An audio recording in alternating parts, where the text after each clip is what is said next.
Cosmere can be a confusing place. From allomancy to surge binding, there's a lot to look out for. We're your hosts and escorts to the realms. I'm Griff. And I'm Alex. And this is the Silverlight Guide to the Cosmere.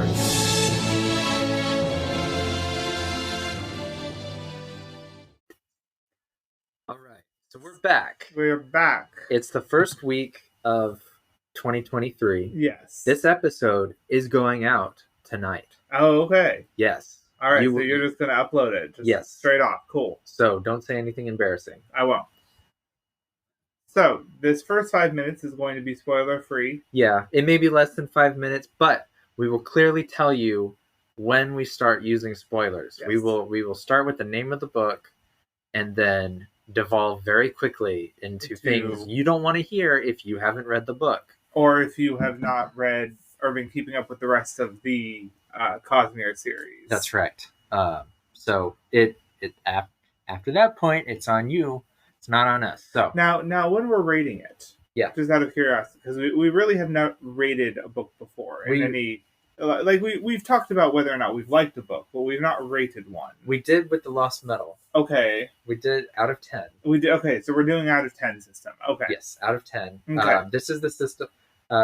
Brando Sando and Dan Wells use a system out of 10 to rate TV shows and stuff. Okay. All right. So it's keeping with the Cosmere meta system. And I used to watch a really slimy guy called Dave Portnoy rate pizza on YouTube, and his thing was like you never give it a solid round number. You don't give it a 9 or an 8. You give it like an 8.1 or 8.9. 9. And like anything above a 7 is like good pizza. And if it's above a 9, you like drive hours to get there. So kind of similar what I'm thinking for myself, where anything like above a 6 is like, you should probably read this. Yeah, I mean, well, and I think it depends on what we're talking about, because like there are some aspects of the Dresden Files I probably wouldn't rate all that high, but they're also fun books. Like it's what I think it's important what you're looking to get out of the book. That's true. So and I have thought about what I'm going to say for this bit. So for Secret Project 1, what would you give it rating wise out of a 10? I mean, if we're going with decimal systems, yeah, I'd probably give it an 8.3. An 8.3? Yes. Okay, so as we have only done this before for the Lost Metal, and we didn't really specify what that means to you. This is fair. I suppose I naturally kind of went with the school system thing, where, like, you know, average is 70. American school system. Yeah, American school system, yes. Let me specify that. That's true. You know, average is 70, and then 80 is a B, and then 90 and above is an A. Sure. So yeah, I'd probably give this a high B, so like a B plus if we were using a letter grade. Sure. Okay. I would also give it around like an 8.5. But my scale is more the UK system, where 50% is much closer to passing. Okay. So a 5 would be, if you'd like to read this on an airplane, you're probably in for a good time. Yeah, that's fair. A 6 would be like, I would maybe suggest somebody go out of their way to grab this book if they love this genre. A 7 is, even if you don't really like the genre, you should probably read this book. I will put it like this. We're just going with the number scale. Sure. 10 is perfect book. Sure. I like for me. Perfect book for me. Book like it hits every single note I could possibly want a book to hit. Yes. Probably very unlikely to ever actually encounter a 10 in my lifetime. Right. 9 is wholeheartedly endorse. Yep. I would recommend it to pretty much anyone I know, so long as they are even vaguely interested in the genre that it sits in. Yep. 8 is, I enjoyed it. I definitely think it's good. I wouldn't necessarily recommend it to everybody. Right. But I would recommend it to anybody that is into the genre that it sits in. Okay. as long as they are solidly into it. Yeah. 70 would be, I think it was good for the genre. I liked it. I probably wouldn't recommend it to anybody who wasn't deep into the genre it sat in. 60 would be, it was good. I enjoyed it. I probably won't ever pick it up again. Sure. It was good enough for a one-time read. Yeah. But... And I'm feeling anything below a 5 is just kind of like, why bring this up? Yeah, 5 is like, it's all right. It didn't even really hit my fancy. It might hit somebody who was more into whatever story it was harder, but... And then 4 would be, there were actually serious problems. Like, there were some serious problems with this book. 1 would be almost unreadable. Yes. So there are definitely some self-published things I have heard of that could rate a 1. I have read a series that was around a 4 or a 5. Okay. And thank God I can't remember what series it was. Fair. So, Dia. Regarding where ratings wise for me, and maybe in an episode soon we'll just kind of like go through the Cosmere and rate them just number wise, and maybe write them down so that we have a scale. That would work, yeah. To me, Secret Project 1, if you could have a clear percentage that was serious and a clear percentage of the book that was whimsical. Right.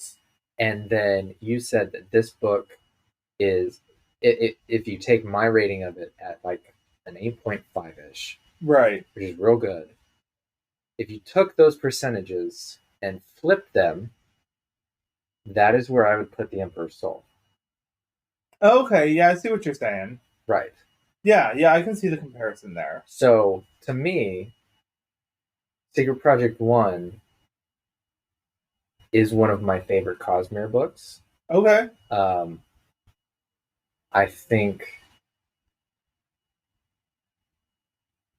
he does what he aimed to do really, really well.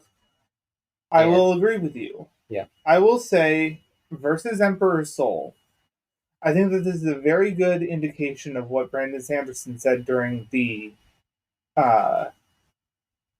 Dragonsteel convention. Con. Yeah, Dragonsteel Con 2022. 2022 about gloves off for spoilers or mixing in. Or larger Cosmere connections. Absolutely. Because I think Emperor's Soul you could honestly hand to somebody and they could read it and require no other context. That is correct. And so you also flip that percentage.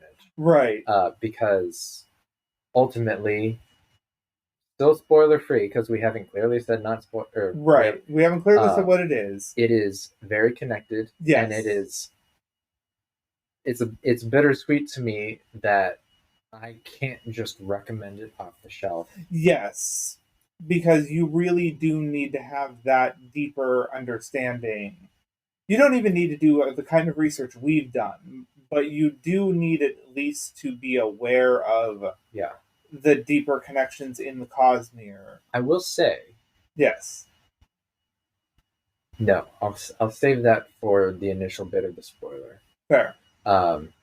Yes. Yeah. But yeah, so I think an 8.3. I think I'm giving it an 8.3 for the rating. I would wholeheartedly endorse this to any Cosmere fan. Yes. Although, of course, I have put it into my own personal list, my own reading order for first-time readers, because I do have a reading order for, like, if you're getting into the Cosmere, this is the order I personally think you should read them in. Sure. And I have the short stories sorted in there as well, so. Gotcha. All right, I think it's about time to talk spoilers. Yes, so, I believe from this point forward, if you do not want to be spoiled on Secret Project 1, please turn off the episode now. Right.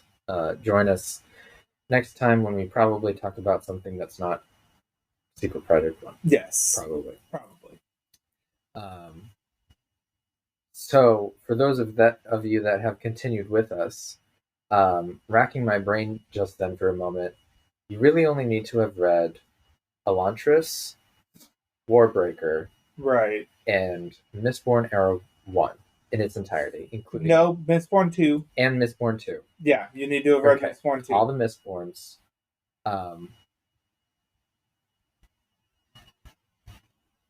Yes. Yeah, so Elantris, Warbreaker, and both Mistborn eras. Yes, including Secret History. So I didn't catch any references to Stormlight Archive. No, I didn't catch any explicit references to Stormlight. And then... Yeah. So, I mean, you honestly have to have read a majority of the Cosmere to understand all the references. Half of the written Cosmere. Right. Because the Stormlight takes up the other half. Right, exactly. But, like, series-wise, not length, but book-wise. Yes. That's, what, 7, 8, 9 books? You're only missing out on... You're only missing out on the Stormlight Archives. White Sand, and some of the short stories. Although I guess it may be easier to understand when they just throw out the term light weaving if you've read Stormlight Archive. Yeah, that's fair. That's true, actually. They do use the term light weaving. They do, although we do also know that being... Is that one of the surges? I can't remember. It is, yes. And it is one of the surges. However, I know for a fact that, I don't remember if it's been in further research or somewhere in the books explicitly, but it has been referenced that light weaving is something that other investitures can touch on. Like and we see that in this book, right, when an Elantrian does light weaving. Exactly. Okay, so let's start from the beginning. Yes, indeed. The book is actually called Tress of the Emerald Sea. Yes. That is the title of Secret Project number 1. And it is a wonderful title. It is a wonderful title. The book is Hoyd telling a story. Yes. Which was also wonderful. Yes, it was. I think that was an amazing choice. Did you listen to the author's notes at the end? I did. About him wanting to write Hoyd's backstory, and so wanting to get into the habit of writing Hoyd. And he also mentioned he wanted to make something that was whimsical, not necessarily a fairy tale, but ultimately this is a Cosmere fairy tale. Yeah, it is. It absolutely is. It's brilliant in the way that... what's that? Is it Neil Gaiman book, the Star...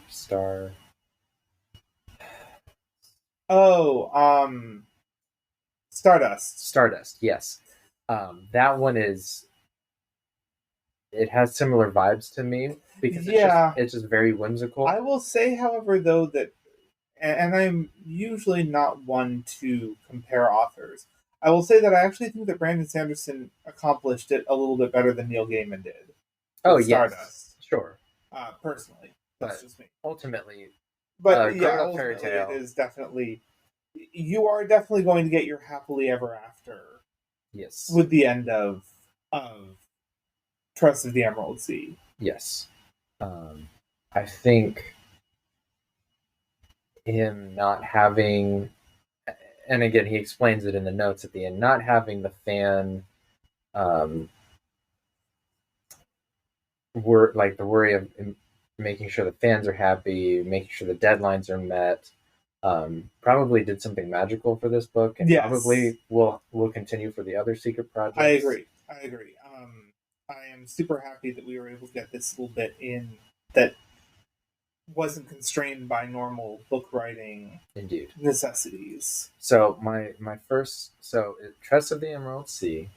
Don't necessarily need to go into the plot. Where are you putting it on your recommendation of reading order? I am putting it after Mistborn Era 2. Okay.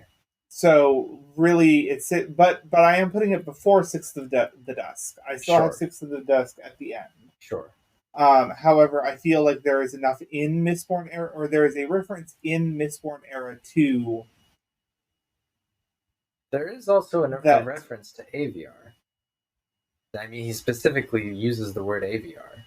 What are the AVR? The AVR are the parrots that give the psychic ability. Oh, yeah, fair. Dusk. Which means it could sit after it. I definitely think that my initial idea of it being after Warbreaker but before Stormlight was definitely wrong. So very, very wrong. Oh, time-wise? Yeah, time-wise. Oh, yeah, like definitely time-wise. I tend to arrange my book reading order after Mistborn Era 1, because that is what I recommend people start with. Right. I tend to sort reading order into reference connections for people who might want to pick up on that. Yeah. Like, I actually take Shadows for Silence in the Forest of Hell, and I stick it in between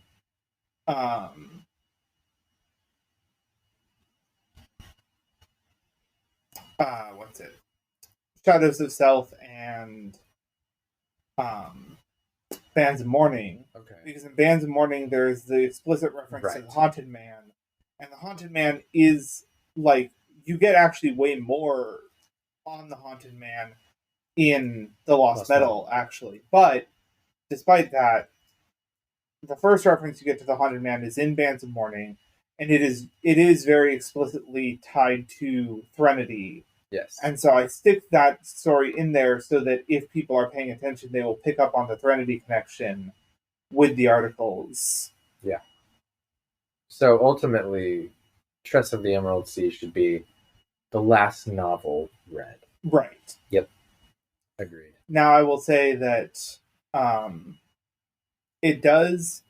One of the reasons that I rate it so highly, and I know this is personal bias, but I mean, then again, so is every scaling, and there's no objective scale on that, is the connections, because it does reveal some very interesting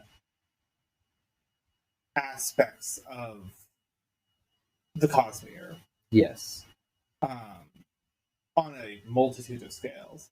It gives me a very interesting look at how the Aetherbound work. At least in an obtuse way, if not. Well, like if we take the pink spores, the rosite spores. Now we know that in. Did they ever actually give the name of the planet in Tress of the Emerald Sea? They do. Do you remember what it is? Lumar. Lumar, that's right. Thank you. You're welcome. We know that the Aether-oriented powers on Lumar are much less constrained than the Aetherbound typically are. Right. So I am aware that there is, but I still think that the basic premise of the abilities are the same. Should be. So I feel like if you have an Aetherbound that is verdant? That's correct. Yeah, verdant. Then I think that you will see somebody who is very much like Crow in the book. Okay. Where they can control plant-like entities. And I think that if you had somebody who was Sapphire... Zephyr? Yeah, Zephyr, Aetherbound. Somebody who can control the winds or produce winds. I feel like if somebody's Aetherbound, they're probably producing it from the source. Probably, yeah. Via water. I feel like you'd be very much like potentially a almost like an airbender. Yes. And then I think that if anybody is Crimson bound, Aetherbound, spikes of some sort of glass type of material, or not necessarily restricted to spikes. I don't know. Spiky boys. Yeah, so I don't know. Now the interesting thing is whether or not there is a Midnight Aetherbound, because of the way that the Midnight spores work. Only time will tell. Yes. But it was nice to see that there was. So we have. Oh, I suppose we should probably go over the general premise of the book. Or not the premise of the book, but Lumar, the premise of Lumar. Okay. Because what we have is the reason that we're referring to the Aetherbound things is that there are 12 moons. 12 moons. Each one dropping a shower of spores onto the planet below that make up various seas of their respective colors. So the verdant is the verdant moon is the one referred to as the Emerald Sea because verdant is green. And each of the spores has a different consequence when it comes into contact with water. And so I feel like on that front, and the abilities of the spores, and it is referred to later in the books that each of the moons has a sort of wild aether on it. Yeah. That somehow gets water transported to it via the spores. Sort of. Which there were a lot of questions raised that, I mean, we may dive into the 17th Shard wiki and people have answered questions. Right. And I'm sure the next, really the next live stream Brandon Sanderson does, that's a spoiler stream, that will give us probably quite a lot of answers. Probably, yeah. But also a lot of Rathos, because other than the one character we saw in the Lost Metal, it's the first time we've seen Aether, and he probably hasn't completely fleshed it out. Right. But so what makes these, going back to the world, what makes those seas, though, is something is blowing air up through them. Yes. Causing fluidization. Yes, and so the spores themselves act as a liquid so long as that air is being passed up through them. Right. Which occasionally it stops for some reason, which was never fully explained, which was nice. And so ships are stuck in place. Yeah. Until that fluidization starts again. Which was fascinating. It was fascinating, and something makes me wonder whether or not the planet is alive in some fashion. Yeah. And so that's where the fluid is, or that's where the air for fluid, or to be fair, it doesn't actually even technically have to be air. It could be any kind of gas. True. Now, to be fair, there is no odor associated with it or any adverse effects that we can see. So it does appear to be oxygen, but yeah, we don't actually know. Yeah. But regardless, it does make me think that potentially the planet is alive and taking in air from one part of the planet and then exhaling it someplace else. Yeah, so expelling it. Expelling it, under the seas, under the sea of spores.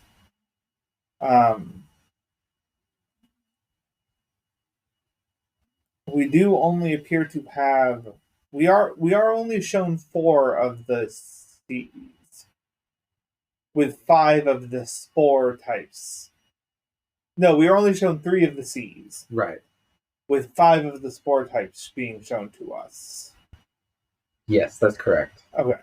And then of course the silver is what makes the planet livable, or what makes the seas passable. Right. Given that humans are mostly water. Which made me wonder whether or not the Aethers have something to do with Threnody. Because both the Aethers, or the Aether spores die when they pass silver. Right. And I did do a little bit of digging into the wiki, and it does say that actually silver, and I don't know if this is shown in the Lost Metal or not, so I might need to go back and reread. But it does say the Aetherbound's abilities are restricted by silver. Their constructs and things will die if silver or salt is brought into contact with them. So, but we also do know that the shades on Threnody are also restricted by silver. Yeah. And we don't actually see silver come up in pretty much any of the other series. Yeah, which I'd like it to. I'd like to see the full array of what silver can do. Right. because it does seem to be one of those investiture pervasive metals, much like aluminum, where aluminum is investiture neutral and has that effect on more than just Scadrial. But at the same time, I don't know how far he's actually going to take silver, because we haven't really seen it come up in any fashion yet. Maybe one of the next Secret Project books. I will say it's kind of weird to me, and I expressed this to you before, but I think it's still kind of weird to me that silver has no allomantic or ferrochemical ability.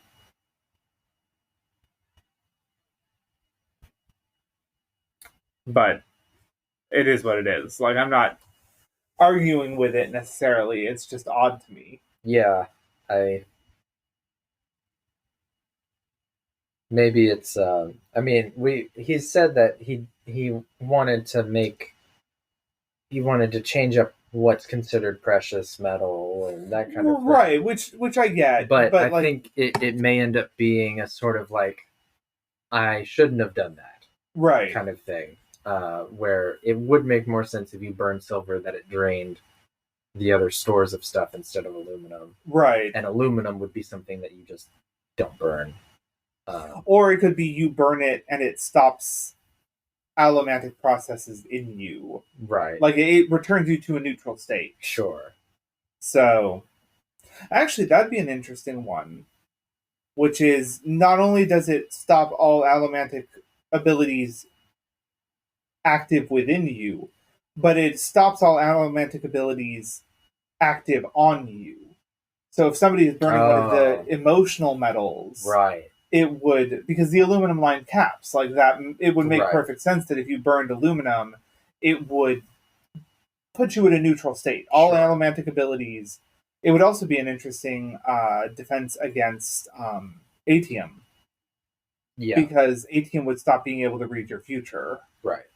So, I think looking back, I mean, obviously, Brandon is working with what he's written so far, and he can't go back and just completely redo the series. Right. But, and he knows what he's doing, probably. Oh, yeah. So.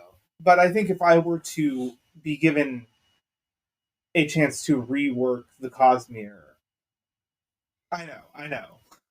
I would probably do that with Scadrial. I would have silver be the one that drains all allomantic reserves within a person when they burn it. Yeah.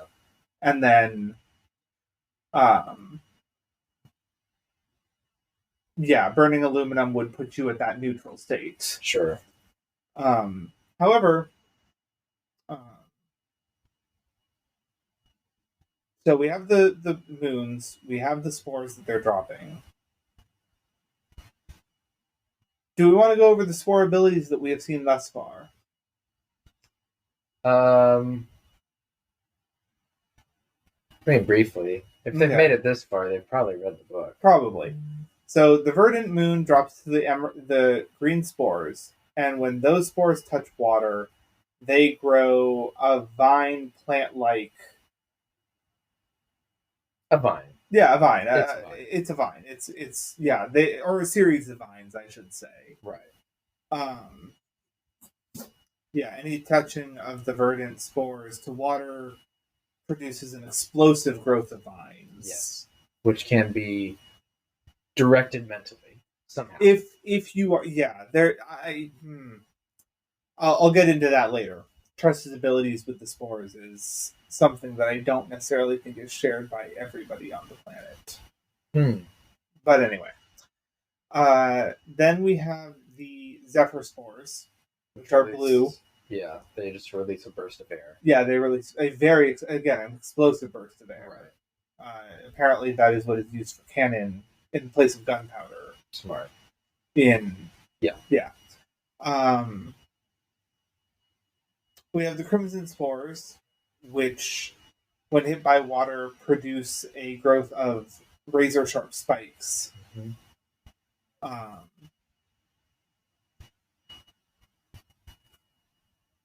We have rosite, which grows a crystal lattice a crystal wall of rosite, of pink pink crystal. Right. Yeah, pink crystal wall, which can be used to patch up holes in the ships and things like that.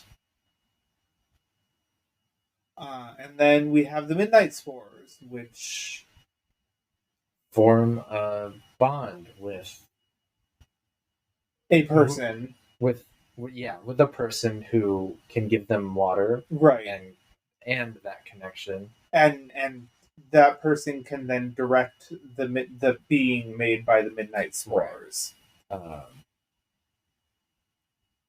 Yeah, a lot of questions there. Yeah, a lot of questions there, and a lot of questions about the sorceress's abilities. Yeah, which we're going to remark on later because I still have a hypothesis about the awakened soldiers in that we need to deal with. Yeah. But it's a really interesting magic system that works really well for the setting. Yeah, no, I think it works. I think it works well. Yeah. It does make me wonder if we're going to get more lore on the Aethers, though, because we have an Aether bound in the Lost Metal. Yeah, we are. And I mean, it's yes, obviously, but like a deep dive on the Aethers. Oh. Because I'm curious where they place. Because something I was actually reading on the wiki. Do you mind personal spoilers for you? Apparently, and they may have actually said this in the Lost Metal. My memories on that are hazy. I probably need to go back and re-listen. Apparently, the Aethers are considered by some to have existed alongside Adonalsium as one of the oldest beings in the universe, right, and are not tied to Adonalsium for investiture, right, and power. So it makes me interested in where they sit within the universe. Yeah, same. And I believe he said that we'll see their home planet. And it makes me wonder how the ones on the moons got there and what drove them to be what they are. Because there was something that Hoyt said about the way that they work that was really interesting to me. Because he says, with even a little bit of a drop of metal, they pull investiture directly from the spiritual realm. Oh yeah, with a drop of water, yeah. Yeah, with a drop of water for specifically the spores and things like that. Right. And that's really fascinating to me. Because we've only seen one other person that is not a shard that is able to touch on the spiritual realm. And that is Dalinar. Right. With honors and perpendicularity. So I find that interesting. And I don't know if it's really profound, but I do find it interesting. Yeah. It sure is. So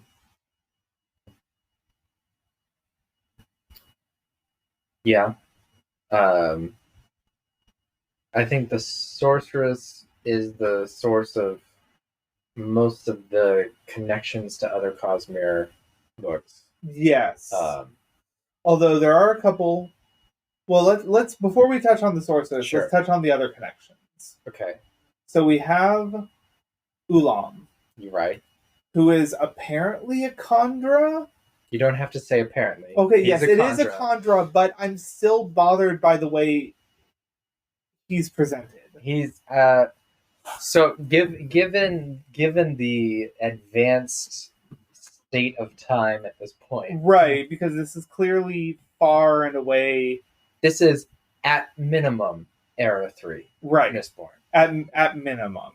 I would still put it pretty far past Era 3. I'd probably put it in Era 4. Probably between Era 3 and Era 4 for me. I mean, obviously, we don't know how far technologically advanced Era 4 is going to get. But there is a almost personal spaceship. Well, there is almost a personal spaceship. There is the Nalthian tech that we run into. Right. The speaking board. But the speaking board is something that I could see happening for Era 3. Personally. And I guess that's one of the things where I express my chagrin to you that we don't have a comparative development for the planets. Yeah. We don't know where... Like the only two that we really know is Mistborn and Roshar in relation to each other. Right. But and we get hints, obviously, because if you look at the Ire in The Secret History, or Irie, for those Irie, of us sorry, those of us purists. You obviously see that they have a fortress of some sort set up in the cognitive realm. That's correct. With power cables reaching back to the Aeon Door. The Aeon Door, yeah. Yes. Which, so like that makes me wonder. Okay, by the Mistborn Era 1 time, how far are the Elantrians in development of technology? How far are the Nulthians? Like that, yeah. From what I think is that they're fairly advanced, and then Scadrial is catching up to them like a runaway locomotive, and then that's when autonomy was like, right, fuck you, bitches. Yeah, but like what I'm saying, let's earn that explicit rating. Yeah. But what that means is that, like, it doesn't actually necessarily tell us where Tress and the Emerald Sea sits, because if you look at the Scadrial, or not the Scadrial, the Elantrian tech shown off in that, like, we don't know. We have one Elantris novel. Yeah. And we have a couple of short stories. Yes. All of which take place well before the Mistborn. Yeah.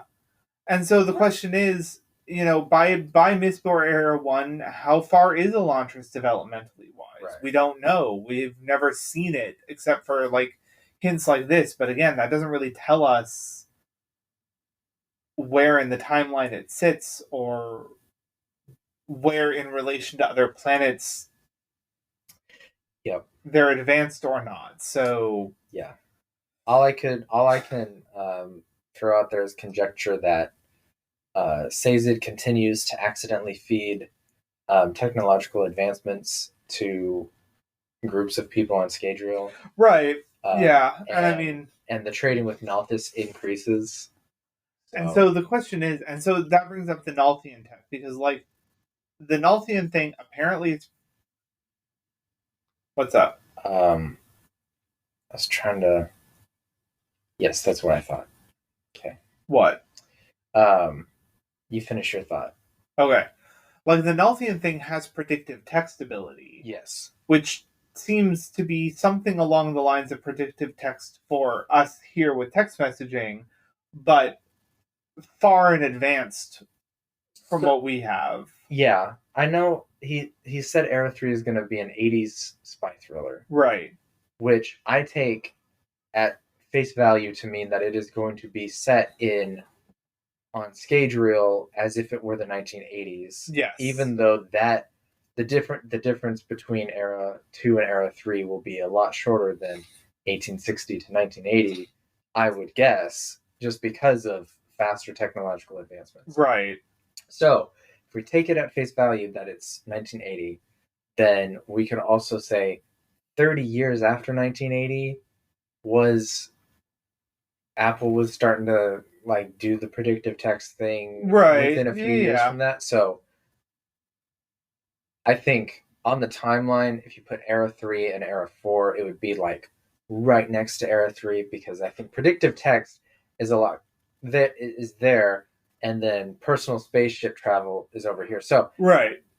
Yeah, with the Nalthian thing, I think that. But then again, we also have to take into account the investiture of Elantris versus Scadrial, because the fact is, making a personal spacecraft work for an Elantrian, I think would probably be a lot easier to pull off than it would be for somebody on Scadrial. True. Just because of the Elantrian's ability with the Aeon Door and how that functions. You're right. So, considering she... Yeah. So the predictive text tablet, I could see even happening in Era 3 as a kind of like, hey, technology has really advanced.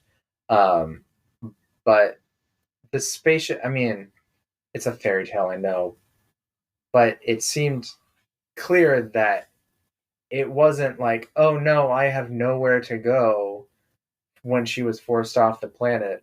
She just left. Oh yeah, no, and I know. So it definitely seemed like it's something fairly commonplace, which puts it solidly right next to Era 4. Right. And if not past it. Yeah, exactly. And like that was part of the premise of where I said it. But again, it did bring up the question of planetary advancement in my mind because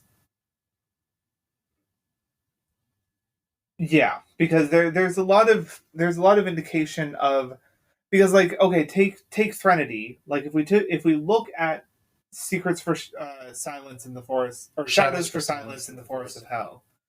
If we look at the state of the world at that time, and then we look at the Haunted Man, right, where they have ghost guns. Ghost gun, yeah.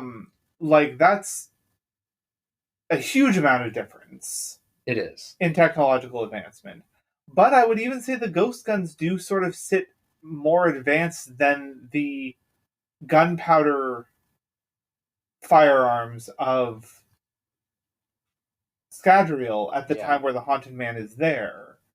So it makes me think that most planets are more advanced than Scadrial, technologically wise.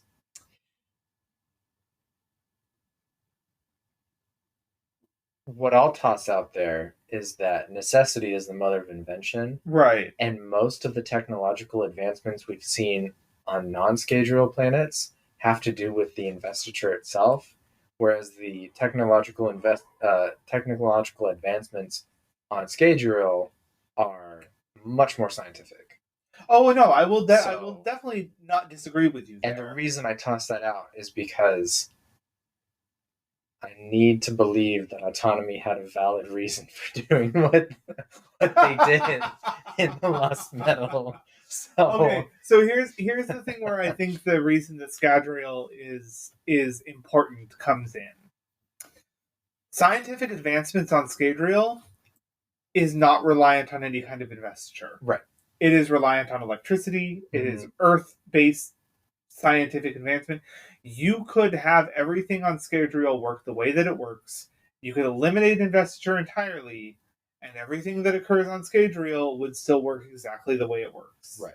In terms of technological advancement. And so I think that is maybe the danger, quote unquote, right, of Scadrial's advancement is not whether or not it's more advanced than other planets. It's the fact that its advancement is not reliant on the inherent investiture of the planet. Yes. Because if you look at, say, the Nulthian predictive text board, whatever, I'm going to assume that's reliant on connection and breath in some form or fashion. It is. I mean, like, I know you listen to he it, explicitly says that it's reliant on connection. Awakened. Right. Awakened circuit connection. Oh, dang it, I texted you it. Yeah. The exact phrasing, though.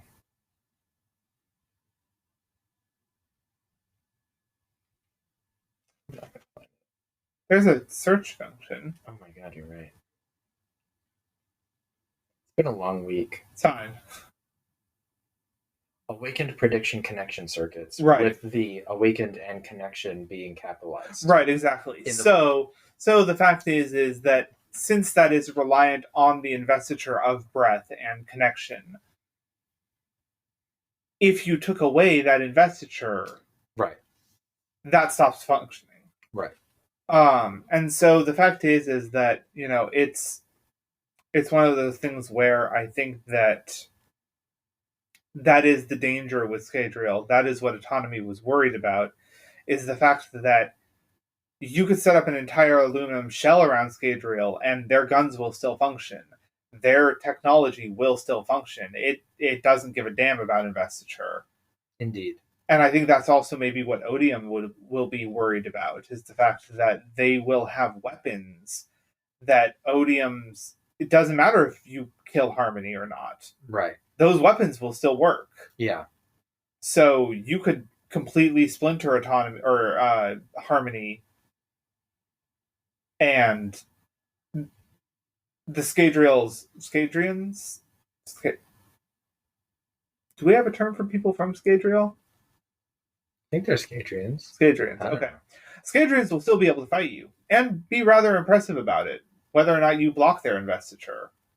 So I think that might be what Autonomy was worried about as well, is the fact that Scadrial's advancement is different than other planets' advancement, because it is not inherently reliant on investiture or investiture use. Yes. Yep. Probably moving on. Yes. To the Sorceress. The Sorceress, who is an Elantrian. Who is an Elantrian. And I actually pretty much guessed that from the very beginning when they talked about her cursing people. Oh, really? Well, okay, so this was my idea, which was, I was like, okay, because the minute they talked about a sorceress, and the minute that Hoyd kind of confirmed that the source was real, not just a rumor that people, because I was like, right, okay, maybe it was just a rumor that people started, maybe there isn't an actual sorceress. But once Hoyd confirms, yeah, there is a sorceress, she cursed him like he's there as a cursed being. In my mind, I started flipping through all the different investitures we had seen thus far. I see. And I was like, it's either an Elantrian or it's a very, very powerful soul stamper. Oh, I see. Yeah. But both of it required the door. I was... Yeah. And so I said, it's either a door user or it's an investiture we have not yet encountered. I briefly thought it could have been a bondsmith, and I was like, but how would they have gotten their sprint off Roshar? So, because bondsmith's Unchained. Yeah, okay, I can see it. Yeah, no, that makes sense. But, I mean, the cursing aspect didn't quite make sense. So, but we've seen Rhaina in Mistborn Secret History. She was one of the 5 that was part of the plot to take Preservation's power. Oh, that makes sense. Okay, it was. And so when I saw when I listened to Michael Kramer's beautiful voice, right, tell us the name, I was like, that sounds familiar. And then I just wikied it just to confirm, because I didn't want to sound like a dumb ass. Right. Let's earn that explicit rating. We already have it. We have. Whatever. I mean, I put it on there. I have to click the button. No, I know, but yes. I'm just saying that, like, we have the explicit tag already in there. If people are getting into this podcast, they know what they're getting into. Probably. But so she had breath. She had... Okay, so no. Yes. Let me pop in there really quick, because I'm not entirely sure she has breath. Okay. And here's the reason why. Okay. Okay, so bear with me here. Bear with me really quick. Rawr. So let's talk back to Lost Metal really quick. Okay. Because this is important. I would assume so. So we see with I'm drawing a blank on the names. Rye? Is that the soul stamper? Shy. Shy, thank you. And I have completely forgotten the Aetherbound name from Lost Metal. I'm assuming you have as well. Okay. So, yeah. Because for names that aren't simple, if I don't read them, they don't stick. Fair. Lost Metal Aether.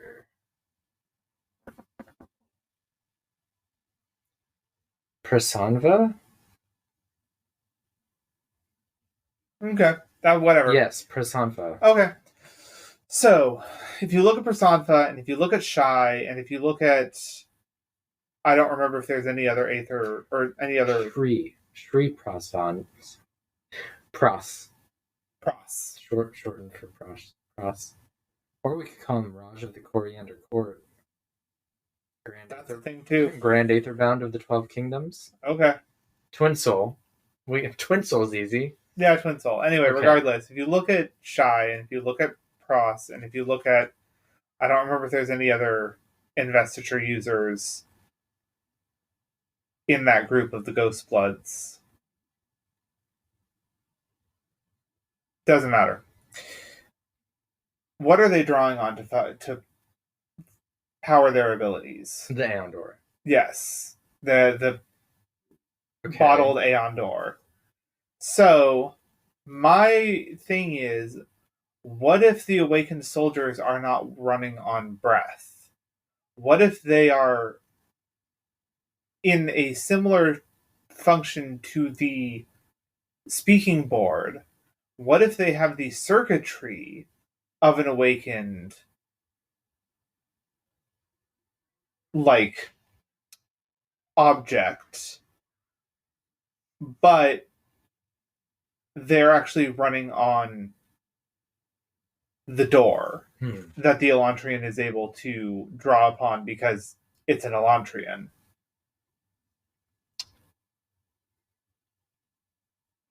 My initial thought would be to use Occam's Razor and suggest that the sorceress boosted whatever breath she had for each one with the Aeon Door. Possible. I will say there's a few reasons that I come to this conclusion. The first is the fact that we don't see any other breath use out of her apart from ostensibly the awakened soldiers. And the rest of her ship obviously runs on the door. Mm-hmm. So that was why I was thinking, okay, maybe she's using the door to power these awakened soldiers because of the fact that she doesn't seem to use breath in any other scenario. And it would also make sense as to why she was able to power the soldiers rather than requiring a shit ton of breath to power metal beings. Yeah, you're right. I think if I still used Occam's Razor and hearkening to Brando Sando's talk about how if you had the code done upright, you could mimic any surge, she could just program them with Aeons. Right. And then they'd be awakened. Yeah. To, for all intents and purposes. Right. Yeah, so that's way more plausible. You're right. Yeah, that's where I was running on. So I think she's just an Elantrian. Could be. There is. I'll hold out a tiny little hope for a pet theory that given her long time of life. Right. Yeah, which is fair. And she could have gone to Nothus and picked up some breath. Which... I will say there's an interesting thing for me, which is the fact that they clearly have an issue getting investiture off of planets. Mm-hmm. That's why the Spren can't leave. That's why the Ghost Bloods on Roshar were trying to find a way to get Stormlight off of Roshar. But the door can clearly be removed. Perhaps because from its planet. Perhaps it's the physical part of the. Yeah, well, I'm thinking because the fact that Devotion and Dominion were stuck into the... Okay, so... Alright, okay. Here's a connection I just made. Okay. So, Odium goes and kills Devotion and Dominion first. Okay. Sticks their bodies into the cognitive realm so that they cannot be reassembled. Right. Realizes he fucked up because now that investiture can be pulled from not Elantris, Cell. Sure.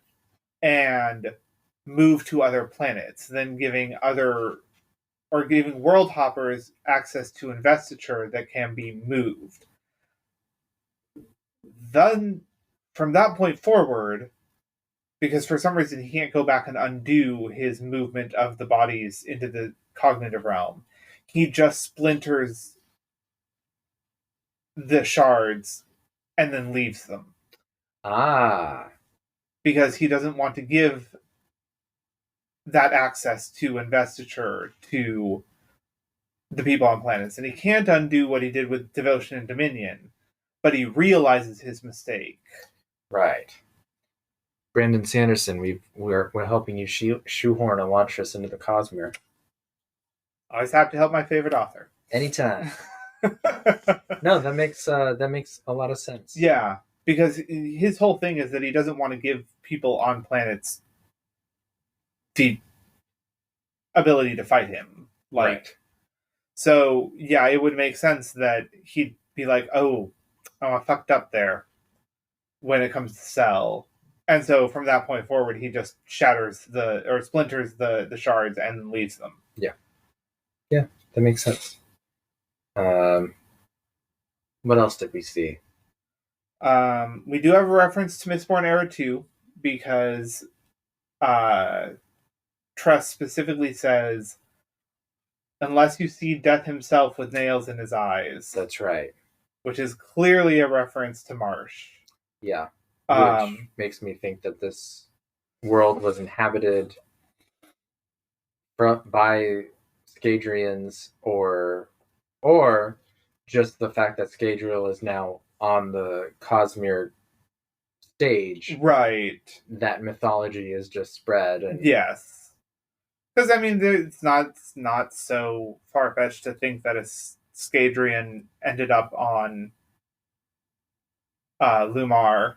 Yeah, and thought, hell, this is a nice place to live so long as you stay far enough away from the Spore Seas. Yeah. Fell in love with somebody, but clearly their cultural mores and things came with them. So that's amore. Yes. Also, reference to the Iriali. That's right. That was early in the book, too. Yes, that was very early in the book. Yeah. And that's interesting, because that's what initially made me think it sat before the Stormlight Archives. Mm-hmm. But clearly, no. Thank you, Wolfie. Clearly it does not sit before the Stormlight Archives. But clearly the Iriali were there at some point and left. They could be... So, there's obviously a lot of hypotheses we could just...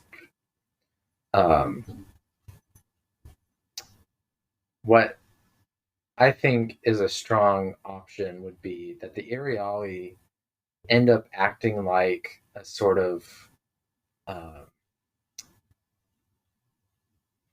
seed starter for planets. Oh, okay. Where they could be an incredibly old race and they world hop regularly.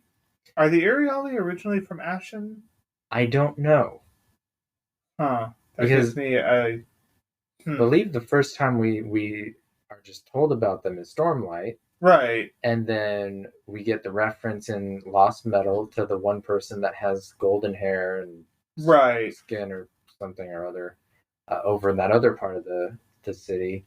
And then the Iriali off of Lumar. Now, the interesting thing about the Iriali off of Lumar, and I don't know if it gives any kind of time frame for this, but they do say, the Iriali were here and then they vanished.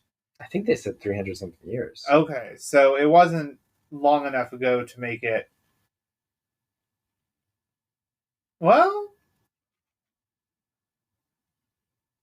So what it... Well, no, that wouldn't work. Never mind. Ignore me. Okay. Ignore me. I was... And for the rest of the podcast, I will be continuously talking. Sorry. You may hear somebody else talk in the background, but he's implored me to ignore him. Hey. I don't need that sass. I was thinking that maybe the Iriali had vanished off of Lumar and ended up on Roshar. But if it was only 300 years previous to when the story takes place, that timeline doesn't match up. Unless it does, and it's just very, very far in the future.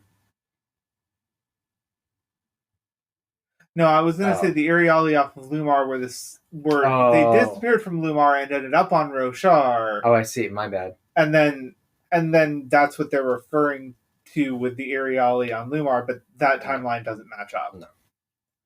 So, unless it does, and we have a bunch of stuff wrong.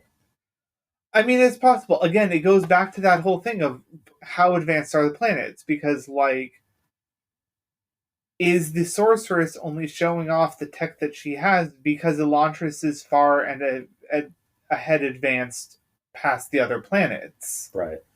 You know, is Nalthian tech so far advanced beyond Scadrial, it just still relies on breath, and you know, we're assuming that it's super far in the future, but it's actually not, because most planets are just more advanced than Roshar or Scadrial is. These questions will haunt my nightmares. So, until we get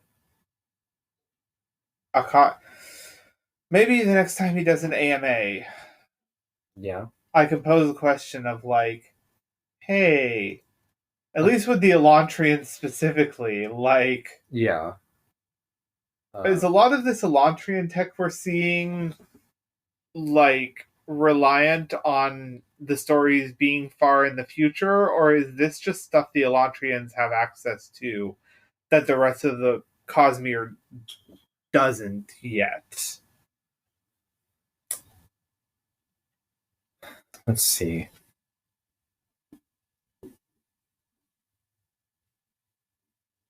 Yeah. And I don't think that the 17th Shard has done any, nah, it's all.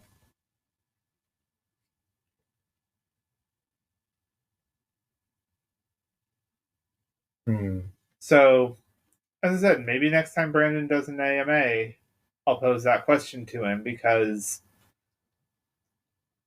I'd have to massively revise my timeline in my head if it turns out the Elantrians have space travel long before the rest of the Cosmere gets it. Unlikely, unless he goes back on some words of Brandon, which is fine for him to do. Because, like, there's a reason that I put Six of the Dusk where I do, right, in the timeline. But if it turns out the Elantrians have space travel and were just being dicks and wanted access to the birds, very possible, then it might put Six of the Dusk far earlier in the timeline than originally assumed. That's true.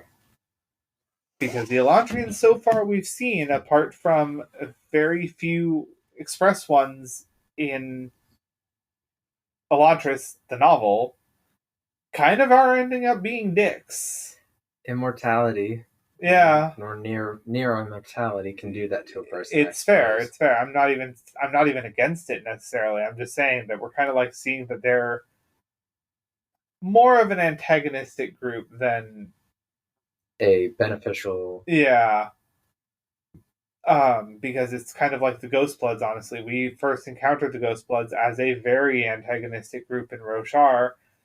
We get a bit different presentation of them in The Lost Metal, which, honestly, I really enjoy.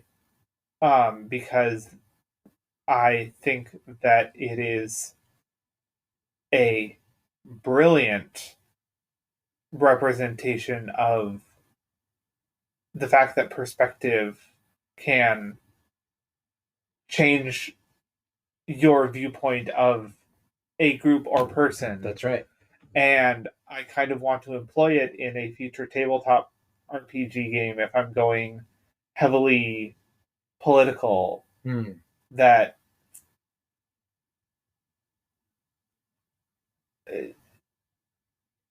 groups may work with or against you in certain contexts. Actually, going off on a bit of a tangent here. When do we not? We always do. So I had a Zelda tabletop RPG planned, and I still do. I still want to run it because I was running it partly, and then it kind of fell apart due to scheduling or whatever. So email us at Guide to the Cosmere if you'd like to be part of the game at gmail.com. Anyway, regardless, one of the things that I was going to have is later on in the game, if everything had developed the way that I wanted it to, the players were actually going to end up working or having the what's their name? The people from Breath of the Wild. The antagonistic clan. Yeah, the antagonistic clan. Not the Sheikah. The opposite.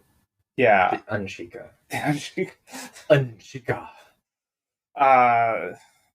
They've got the red and the bananas and the swords that go slicey slice.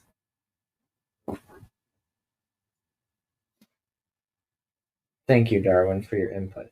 Yiga.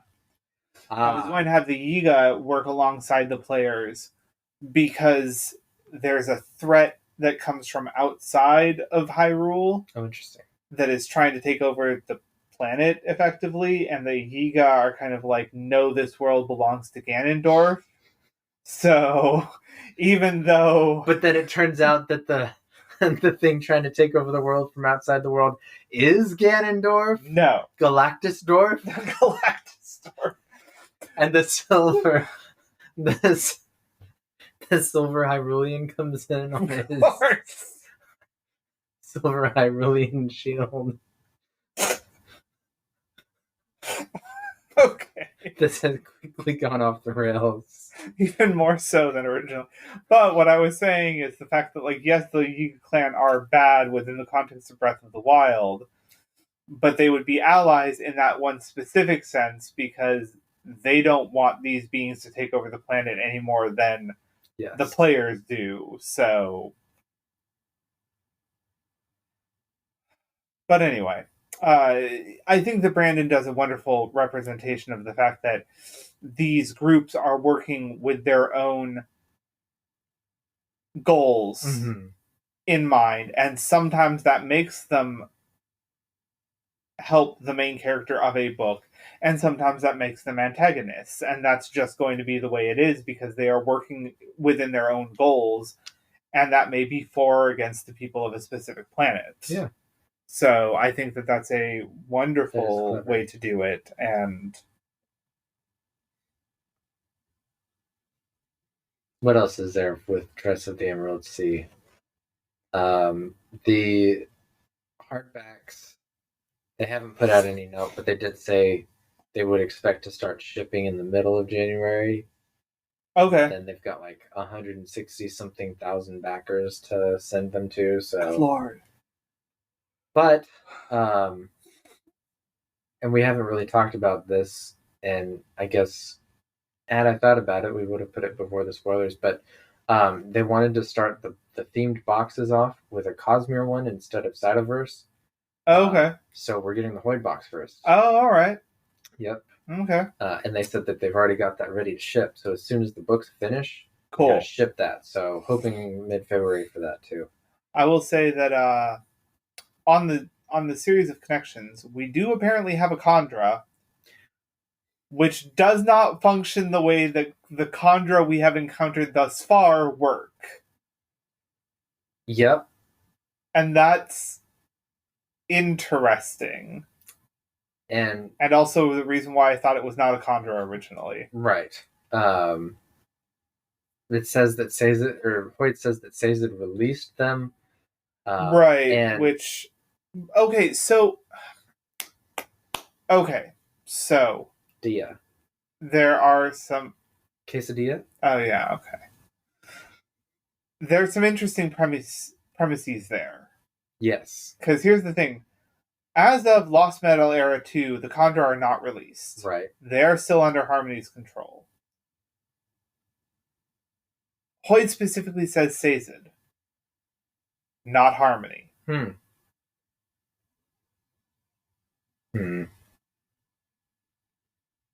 I don't know if that matters.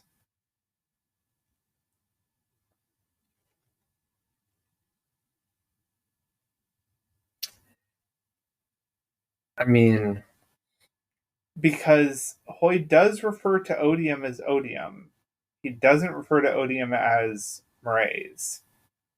Not Mraize, Rays. Or Rays, sorry. Yeah, not Mraize. Damn you, Sanderson, for using similar homophonic words and names. Yeah.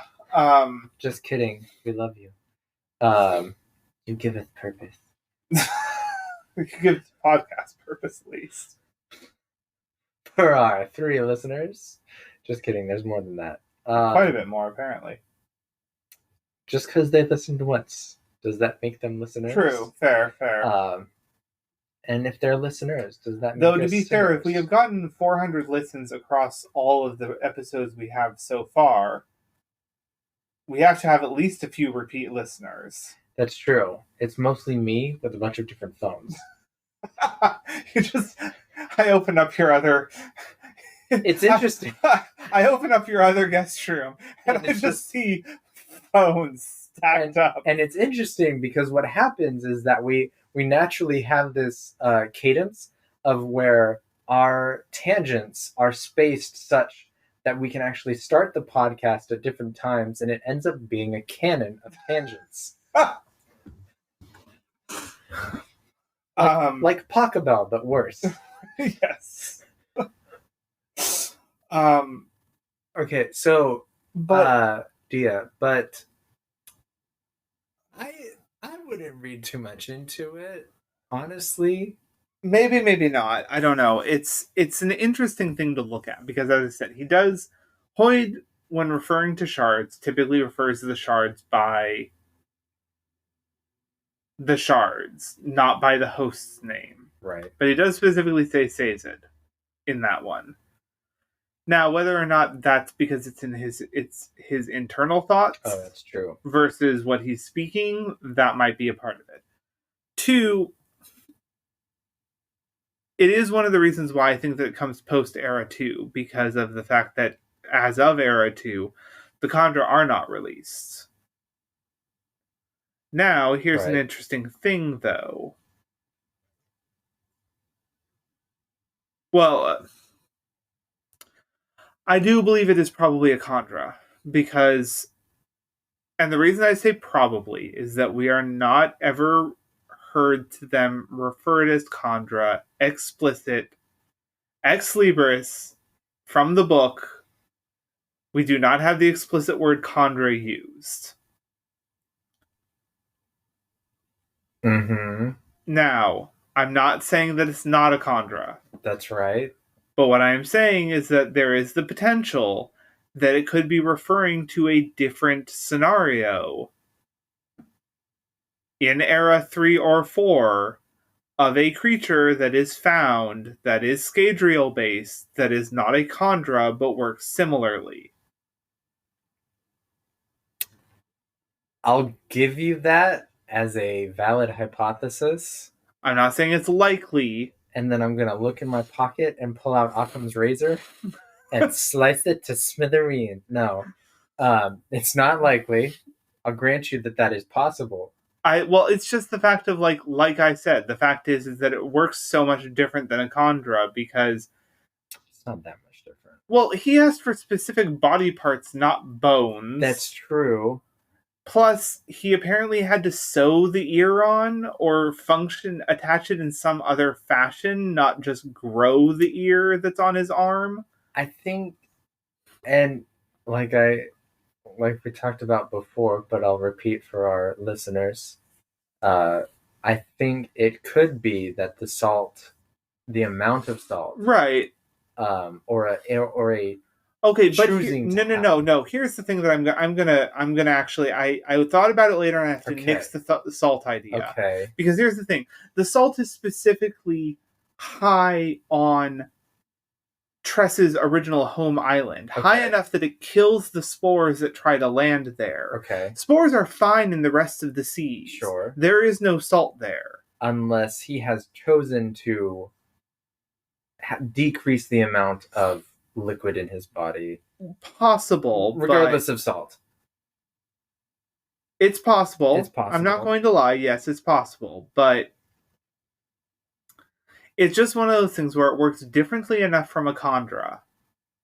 Plus, don't they make some sort of reference to the fact that his species is explicitly what gave rise to the myth of zombies?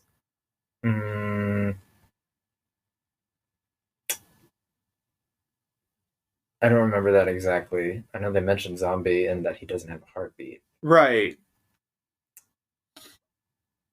The 2-syllable name with the double A's. Yeah, I'm not saying that it doesn't make sense. I'm just saying that there's enough of a difference there that it makes me question. And that's fine. Or I would like some explanation from Brando Sando on why Ulam is functioning the way that they do. Yeah.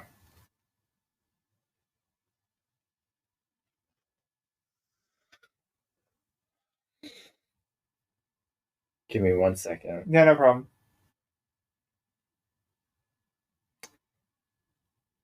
Apparently, Ulam is mentioned in Chapter 12 of The Lost Metal. Really? As whom? When Wayne and Milan are talking. Oh. It just says, Ulam, mentioned only. Huh. Okay. Apparently, according to the wiki, he does not attempt to mimic humans or other animals, resulting in a unique personality even among his kind. Okay. Yeah. Although he did imitate the 2-headed snake. Apparently, yeah. Right. Yeah, so there's that. Okay, so it is a Kandra, it's just a unique Kandra. And I imagine what happened is he wrote Tress of the Emerald Sea and he threw Ulam in, and then tweaked the Lost Metal to include a mention. Right. So because he finally settled on wanting Ulam to be a Kandra, so something like that, yeah. Yeah, okay, that makes sense. Yeah. I feel a little vindicated in that function then, because he did originally write Ulam as not a Kandra. If we go with that. Yeah, and then retroactively, and I feel a little more vindicated in that, because it is so much different than a Kandra typically functions. Yeah, but he makes weird characters. So. No, I know, and, that's fine. Yeah. You had Tensoon, which preferred being a dog, so... Right. I think that's pretty much everything in Tress of the Emerald Sea. Yeah. At least that was... we got the first real usage of the word Dragonsteel. This is true. And we encounter our first dragon. Like, in the form of a dragon. In the form of a dragon. Yeah. Yes, that's correct. So... Xythus. Yeah, Xythus, which is resides apparently not affected by the spores.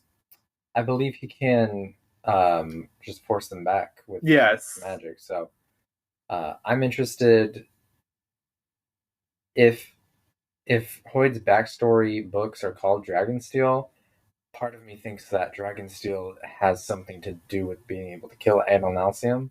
Quite possibly. Which is really possible. Given that it's some sort of special metal that is part dragon. Yes. The dragons create. So. Well, and it's interesting on that front, which is the fact that, like, if the Aether did exist alongside Adonalcium, then it's possible that other beings existed alongside Adonalcium without being tied to him for their creation. Right. So, which makes me wonder, what if Adonalcium was just like a super powerful Elantrian type being? Like, not, like, yes, a god, but not, not a god in the way that, like, the entire existence of Cosmere relies on him. Yeah. I'll be interested to see.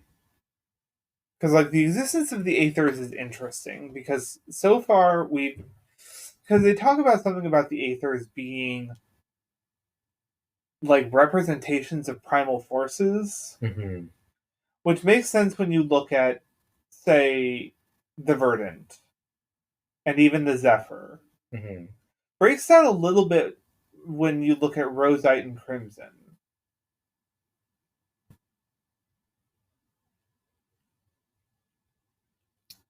My brain is too fuzzy to think Okay. too much about that. Yes, for the Crimson, I feel like I could make a good argument after a good cup of coffee and a night's sleep for the Rosite. Yes, if it were just the Rosite, I'd be like, okay, that represent minerals or something like that. But with the Crimson added in, maybe not necessarily minerals, but some sort of like organized, organized growth via some sort of matrix. Like I don't know. Yeah. I'm probably not getting that across, but like there's the vine, which is growth of a natural thing, and then growth of crystal or a natural order to inorganic composition. Yeah. But then again, the Crimson comes in and there's these spikes of crystal or glass or something. Spikes of spiky boys. Yeah, spikes of red. And I'm just kind of like, red. Okay, what primal force does that represent? Because Taylor Swift album, which was one of her most popular, if not the most popular. So okay, yeah, obviously the influence. However, after we finish this, there's a video I want to show you. Okay. Sorry, not important, but it just reminded me. You mentioned Taylor Swift reminded me. Okay. Of it. I think that's it for Tress of the Emerald Sea. Yeah. A good book. Really good book. I enjoyed the things that it explored. Yep. I liked the wrap up of the story. And in all honesty, if I met somebody who was like, "Oh, I really like fantasy books that are very whimsical, but I've never read any of the Cosmere," I'd be like, "Well, if you don't care about understanding every little thing said," which is personally how I read things, because I assume either one, they're going to be talked about later, or it just doesn't matter. Right. Something like that, I may just recommend it to them and be like, "Hey, yeah, this is fun." Yeah, I think if somebody's looking for something lighthearted, I would definitely recommend it. I think it does a good enough job of explaining the things from Tress's point of view, who have never encountered these things before, that people wouldn't be too lost, even if they don't understand all the references being bandied about. The story is still solid, with or without references to... You could cut out all the references to everything else, and it would still function. You'd lose a little bit of heart here and there from characters, but mainly the mom. But it would still function perfectly fine. Yes. It would deal in the sorceress a different way. The magic would just be something else. Yeah, the magic would just be magic. Right. Which is effectively how Elantrian magic works anyway. That's true. How Elantrian investiture works anyway. It does feel the most magic of the magic. Probably because it was written before the Cosmere was really under formation. Saved by the grace that it's really just a programming language. Yes. When there's screen adaptations, some true computer science Brandon Sanderson nerd will take the aeons that they use for the screen adaptation and then build it into an actual programming language. Of course. Yeah. So. No. Here's what I want, though. An Elantrian movie, right? Okay. At least one person has to say, "I'm in," as a hacker. That's what I want. I want an Elantrian cyber thriller. And then the Cosmere becomes big enough as a screen adaptation and kind of like pervasive Marvel thing that we actually do get Sunni pups, and then we'll also get a little. We bought my niece a little code with a unicorn thing. Okay. So you'll code with an Aeon. Yes. Okay, so never mind. That's a tangent, but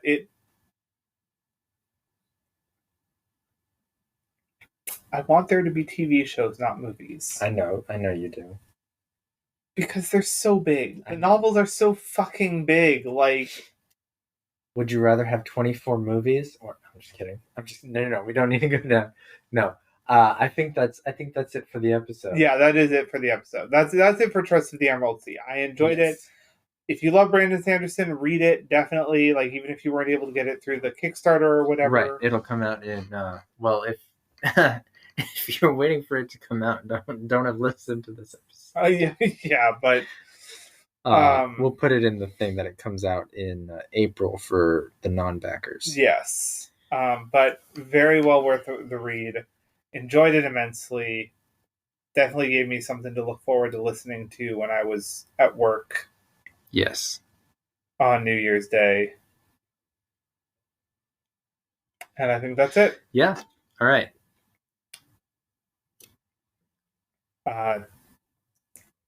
Don't panic, world hoppers. I'm wearing a shirt that says "Life Before Death." Yes, you are. And then something about strength before weakness is the second part of that phrase. And puppies before destination. Puppies before destination, or is it journey before puppies? You're right. It'd be journey for. No, you're right. It would be journeys before puppies. We'll let the listener decide. There you go.